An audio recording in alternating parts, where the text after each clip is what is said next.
Se nós tivermos dúvidas de que as pessoas pensam acerca das mesmas coisas de modo diferente, basta nós ouvirmos um programa, um debate político, por exemplo. O mesmo problema, a mesma situação, observada por duas pessoas diferentes, com dois pontos de vista diferentes também, como agem e reagem de forma tão diversa. Um debate sobre futebol. Viram todos o mesmo jogo e como pensam diferentemente acerca daquele jogo. Para uns houve 4 penaltis, para outros não houve nenhum, para outros 3 golos foram invalidados, para outros não, haviam de ter sido 4 validados. Há uma disparidade de opiniões. O povo tem uma frase que diz: cada cabeça a sua sentença. No campo religioso passa-se a mesma coisa. Há diversidade e às vezes contradições na maneira de pensar de cada um. Dificilmente nós arranjamos um tema em que haja como que uma unanimidade universal. E depois-me a pensar se haveria algum. E talvez tenha selecionado um, talvez tenha encontrado um tema em que, por regra, todas as pessoas estão de acordo. Qual é a vossa opinião? Venham ao meu casamento. Domingos? Sim. Mas algo mais eu vou aligerar. Vocês também não conseguem saber aquilo que eu estou a pensar. Estamos de acordo numa coisa: a brevidade da vida. É algo em que há uma unanimidade quase geral. Nós sabemos que a vida é algo que passa depressa. Se calhar os jovens não têm este sentimento assim, tão apurado, mas com 50, 60 anos, 70, para não dizer mais, nós olhamos para trás e nós vemos como a vida passou depressa. O que é surpreendente nisto é que, apesar da constatação deste facto, nós, o ser humano, não consegue extrair as devidas consequências disso. O facto da vida ser breve, isto deveria ter implicações no nosso dia-a-dia. Isso devia de nos levar a reorientar a vida face a esse pressuposto. A Bíblia tem várias passagens que afirmam e reafirmam este princípio, a brevidade da vida. Jó dizia: a vida é como uma sombra que passa. O apóstolo Pedro diz: toda a carne é como a erva, e toda a sua glória como a flor da erva. Seca-se a erva e cai a sua glória. O ramo está viçoso na árvore. Ele é cortado. Passado um dia ou dois, ele murchou. Foi-se a sua glória. O apóstolo Tiago diz: vede, como a vida é como um vapor que vem e logo se desvanece. Não é logo. Vede, observai, constatai o facto, assimilai, tirai as devidas consequências deste facto. A brevidade da vida. A palavra de Deus faz várias referências a isto. E não somente constata o facto, como disse atrás, mas também tira as consequências. Faz-nos alertar para essas consequências. Eu vou exemplificar.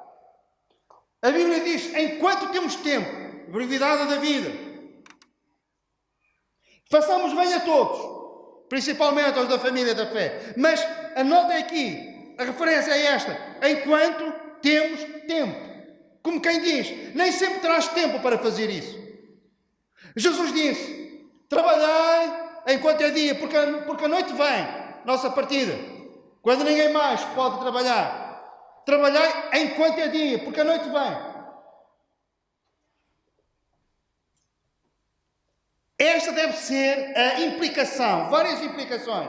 O facto da brevidade da vida. Nós, como filhos de Deus, conhecedores da palavra de Deus e do próprio Senhor, isso deveria ter implicações no nosso serviço para Deus. A Bíblia, por exemplo, diz que nós devemos de correr a nossa carreira cristã. Isto é, a nossa vida cristã não é para ir vamos nas calmas e tal, é para ir indo, tanto faz avançar como não. Não, a Bíblia diz para nós corrermos a nossa carreira cristã. Porquê? Porque brevemente nós chegaremos à meta e já não há mais nenhuma prova para realizar. Então a palavra de Deus poderia dizer assim: enquanto tens tempo, corre a tua carreira cristã. Enquanto tens tempo, deixa que a palavra de Deus te molde, te transforme. Faça de ti um instrumento de justiça, como diz Paulo escrevendo aos Romanos. Enquanto tens tempo, procura abençoar e não só ser abençoado. Enquanto tens tempo, dá e não esperes sempre por receber. Enquanto tens tempo. Tirarmos as devidas ilações da brevidade da vida. Há uns anos atrás, eu estive num país africano, uma ex-colónia portuguesa, e eu estava com um grupo de colegas, e nós, como europeus que somos, nós queríamos andar a toda a pressa. Horas para isto, horas para aquilo, sair daqui, para lá, toda aquela confusão que estávamos envolvidos, ainda estávamos no mesmo ritmo que temos aqui no nosso país. Eu lembro-me que várias vezes eu ouvi pessoas desse país a dizerem assim: leve, leve. E eu não estava a perceber aquilo. Depois eu percebi. É uma espécie de lema, de princípio. De slogan. A vida é para ser levada com calma. Leve, leve, leve, leve. E eles, leve, leve. Então, mas ele não vem, o autocarro, não sei o que, leve, leve. E se nós não tivermos cuidado na nossa vida cristã, os outros podem entrar com pressa, alguns podem entrar com pressa, e nós pensamos, leve, leve, isto é perigo. Mas não. Se isso pode aplicar a algumas coisas na vida cristã, não se deve de aplicar. O apóstolo Paulo dizia: quanto está em mim? Não era leve, leve. É quanto está em mim. E faça a brevidade da vida. Faça ao limite de tempo que nós temos para servir o Senhor. Para vivermos uma vida em que seja caracterizada pela gratidão, pelo muito que Ele nos fez. Devemos de viver com compromisso. O apóstolo Paulo escreve aos Efésios e diz: não sejais vagarosos no cuidado, sede fervorosos no espírito, servindo ao Senhor. Não sejais vagarosos, sede fervorosos. Correi a vossa carreira cristã. E face às circunstâncias da vida, face inclusivamente às nossas fraquezas. Tantas e tantas vezes nós até queremos correr, mas podemos estar cansados, desgastados por esta e por aquela situação. Mas inclusivamente face à importância de nós sermos fervorosos no espírito. O Senhor tem um antídoto para o nosso cansaço espiritual, para o nosso desgaste. Ele diz: os que esperam em mim renovam as suas forças, sobem com asas como águias, correm e não se cansam, caminham e não se fatigam. Isto é, se tu esperares em mim, tu que estás cansado, tu que estás oprimido, eu vou recarregar as baterias da tua alma. Para quê? Para que tu continues a correr a tua carreira cristã. Amém? Amém. É o antídoto para o cansaço, para o desgaste, às vezes para a frustração originada pelos dissabores da vida. Nós devemos ter pressa. A questão é, será que Deus tem pressa? Vamos agora pensar em Deus. Ele tem o tempo todo do mundo, na verdadeira acessão do termo. Ele teve o tempo na eternidade passada. Ele é o Deus eterno. Se há uma coisa que Deus não tem falta, Ele não tem falta de nada, mas muito menos Ele tem falta de tempo. A profecia do profeta Isaías que nos fala acerca da vinda do Senhor Jesus. Um filho nos nasceu. O seu nome, entre outras coisas, maravilhoso, conselheiro, Deus forte, Pai da eternidade. Pai da eternidade. Jesus é o Pai da eternidade. Ele tem tempo. Quero falar acerca de 2 ou 3 situações em que, apesar de Jesus ter tempo, ser o Pai da eternidade, Ele tinha pressa. Jesus com pressa. A pressa de Deus. A pressa do Senhor Jesus Cristo.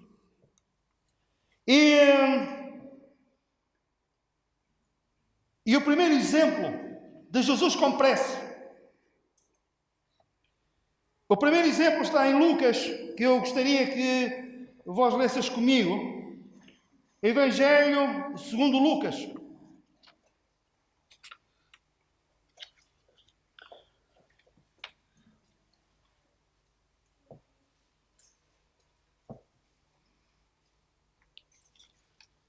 Eu disse 15, mas não. Capítulo 19. Lucas capítulo 19.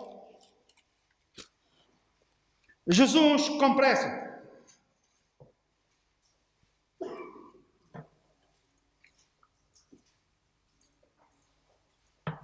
E vamos ler desde o versículo 1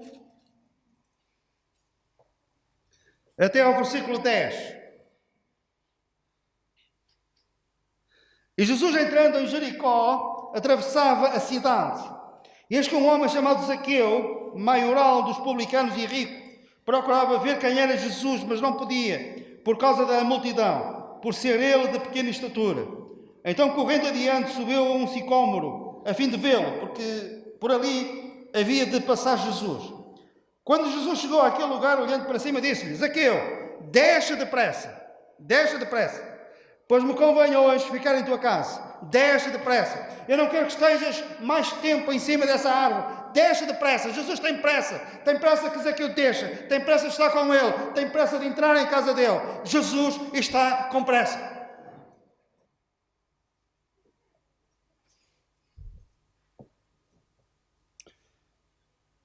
Nós vamos continuar a ler esta passagem e vamos ver porque é que Jesus tem pressa. Há uma razão para isso.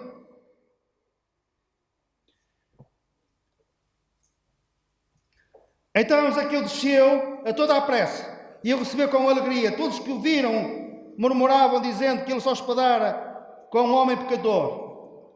Entretanto, Zaqueu se levantou em sua casa e disse ao Senhor: Senhor, resolvo dar aos pobres metade dos meus bens, e se em alguma coisa tenho defraudado, restituo 4 vezes mais. Agora reparem, Jesus diz: hoje houve salvação nesta casa, pois também este é filho de Abraão, porque o Filho do Homem veio buscar e salvar o que se havia perdido. Porque é que Jesus tinha pressa? Porque queria dizer: hoje entrou a salvação nesta casa. Jesus tem pressa, porque tinha pressa em salvar a alma de Zaqueu e transformar a sua vida. E ele dá sinais evidentes, imediatos, da sua transformação. Desce depressa. Este princípio e esta pressa, Jesus continua a tê-la. Se ainda estás nos teus pecados, hoje Jesus diz: desce depressa.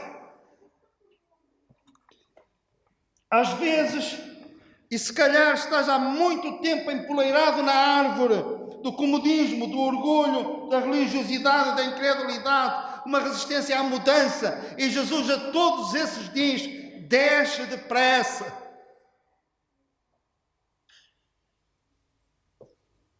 Quer entrar na tua vida, mudar a tua vida e trazer salvação à tua alma. Amém?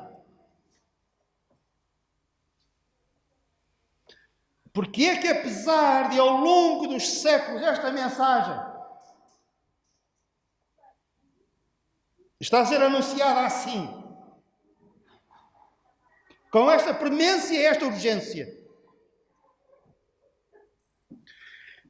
E nós afirmamos, os que pregam a palavra de Deus, os ensinadores, os que conhecem a palavra, vós a falares com os vossos amigos, vós podeis dizer que Jesus está com pressa. E apesar da sua pressa, porquê é que tão poucos é que são salvos? Sabe qual é a explicação? Não tenha pressa de Zaqueu para descer. Porque quando Jesus disse, desce depressa, ele desceu a toda a pressa. Lemos no versículo seguinte. Zaqueu desceu a toda a pressa, desce depressa, e Zaqueu desceu a toda a pressa. Quando estas duas pressas se juntam, há salvação.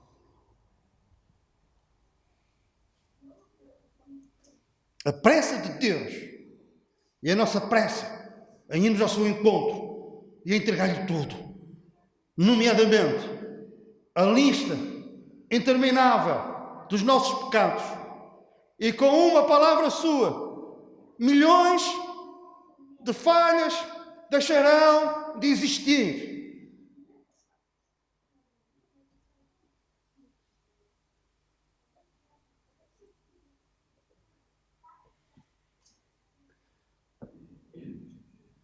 Há um velho hino, um clássico, lembrei-me agora, que diz algo assim, a certa altura: não vos demoreis, não vos demoreis, Jesus vos chama.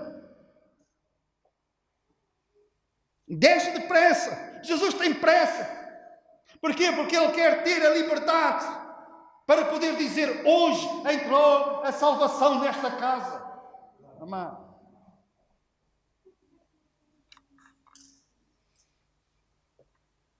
Há quem pense e quem ensine erradamente, já se vê, que não se pode ter esta certeza enquanto nós estamos vivos. E todos os dias milhares e milhares de pessoas, algumas religiosas, boas pessoas, sinceras, partem para a eternidade sem ouvirem este Evangelho assim. Sem nunca terem ouvido esta palavra da parte de Deus. Hoje entrou a salvação na tua casa. Porque este convite nunca lhes foi feito pelos líderes que eles seguiram ao longo da vida. Nunca ninguém lhes falou nestes termos que nós estamos a falar agora.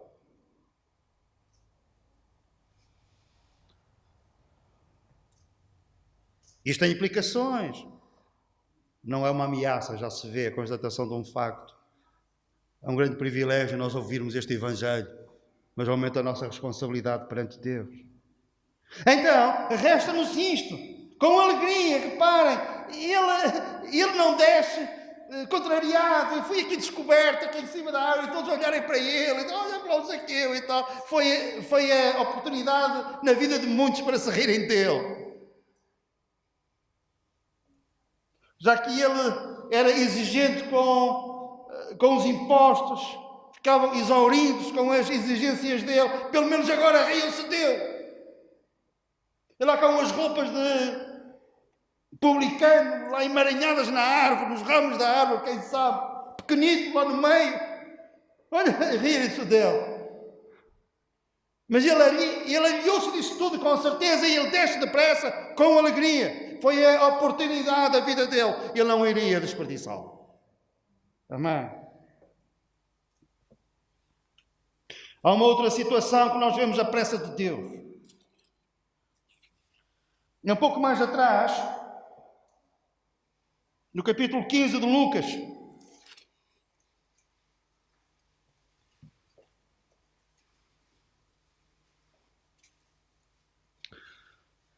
a história do filho pródigo, quando ele volta, depois de ter dissipado a herança que tinha recebido do pai. E ele não perdeu aquela herança por um acidente, falta de saúde, alguma coisa inesperada que lhe tenha surgido na vida. Num momento de generosidade extrema, ele deu tudo aquilo que tinha a alguém em grande necessidade. Nada disso. Ele gastou aquela herança dissolutamente. O irmão mais velho sabia coisas que se calhar nunca confidenciou com o pai para não afligir o seu velho coração. Mas ele sabia que lá longe o seu irmão estava a gastar tudo, vivendo uma vida desgraçada. Quando ele chega a casa, o irmão mais velho diz: ele gastou dinheiro com as meretrizes. Ele viveu uma vida de prostituição, de pecado. E agora vem. O pai se calhar nunca tinha ouvido isto, mas agora sabia disto também. Mas quando o filho pródigo decide regressar a casa,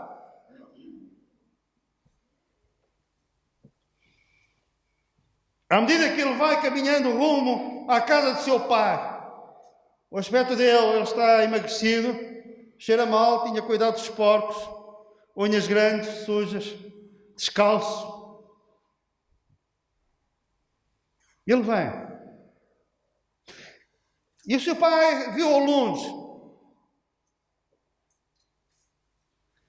E este versículo, apesar de já ter falado nele tantas vezes e ter lido numa imensidão de vezes, toca sempre nos meus sentimentos quando eu leio outra vez. Versículo 20.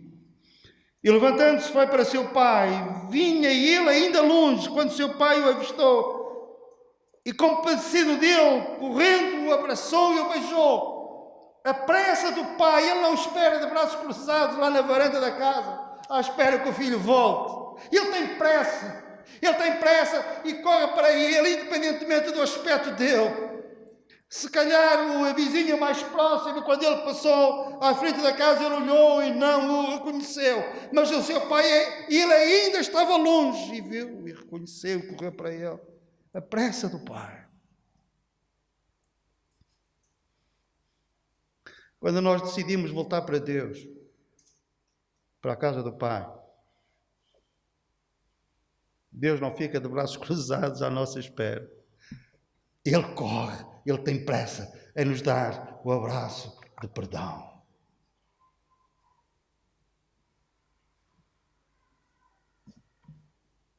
Se nós voltarmos.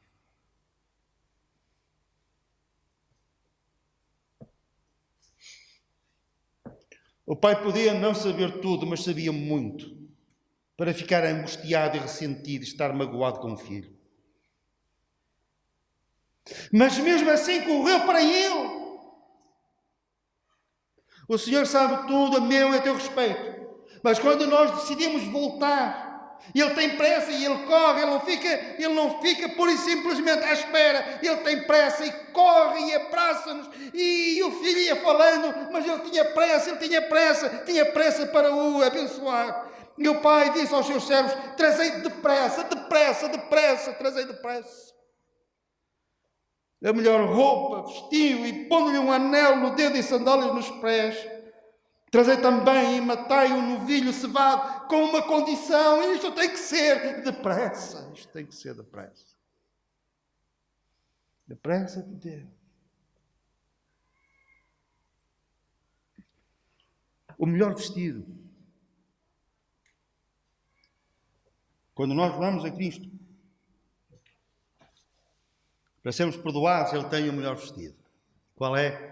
Isaías referiu-se a Ele. Ele cobriu-me de vestes de salvação, envolveu-me com um manto de justiça, e este é o melhor vestido. Vestes de salvação. Ele nos envolve com a sua justiça, e nós passamos a ser dele.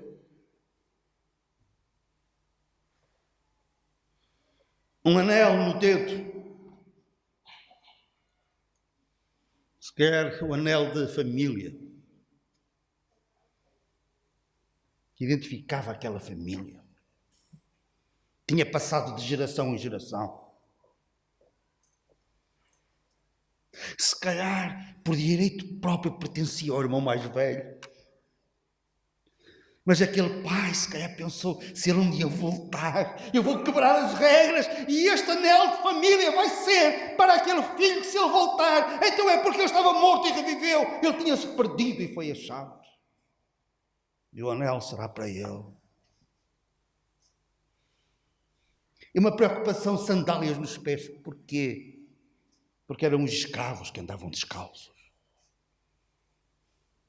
E quando nós voltamos para Deus, deixamos de ser escravos.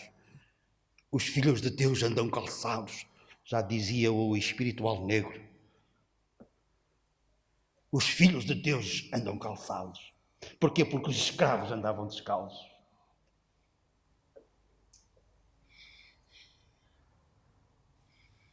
E façamos festa. E façamos festa. A Bíblia diz, quando um pecador volta arrependido, que há festa nos céus diante dos anjos. E façamos festa. Comamos e alegremos-nos, porque este meu filho estava morto e reviveu, tinha-se perdido e foi achado.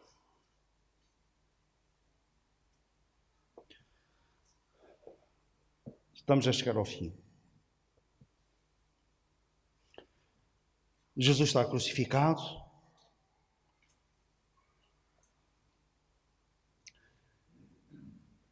Tudo era dor. Dor física, emocional. Aquelas multidões estavam mesmo ali, perto dele, e não se calavam mais. Jesus, mesmo na sua humanidade, com certeza que ele reconheceu muitos que ele tinha curado. Alguns que se tinham alimentado do pão e do peixe que ele tinha multiplicado estavam ali.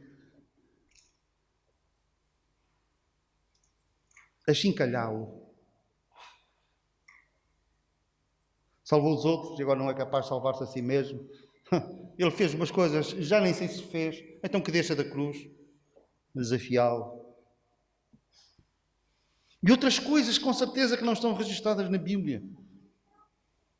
Porque não seria de bom tom fazê-lo. E sem entrar em pormenores, a certa altura, o salteador que estava do lado direito dele disse-lhe: Senhor, lembra-te de mim quando entrares no teu reino. Jesus não espera, porquê? Porque ele tem pressa. Ele diz: hoje mesmo estarás comigo no paraíso, hoje mesmo. Então ele aliou-se da dor.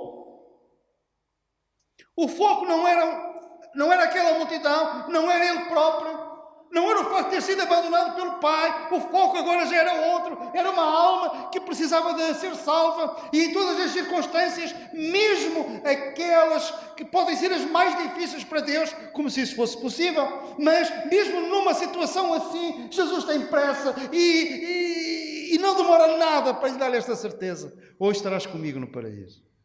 A pressa de Jesus em salvar, mesmo estando crucificado.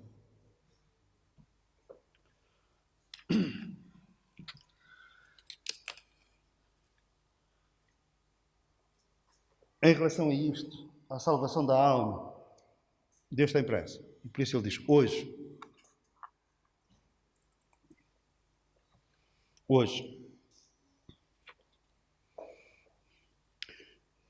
se ouvires hoje, não endurçais os vossos corações. Hoje. Desta árvore, volta para casa.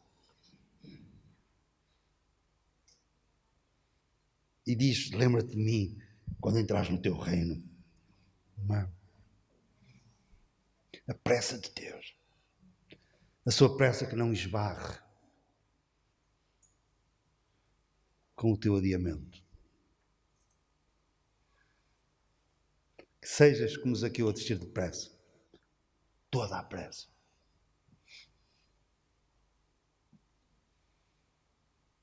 E que a teu respeito o Senhor possa dizer: hoje entrou a salvação nesta casa, na tua alma.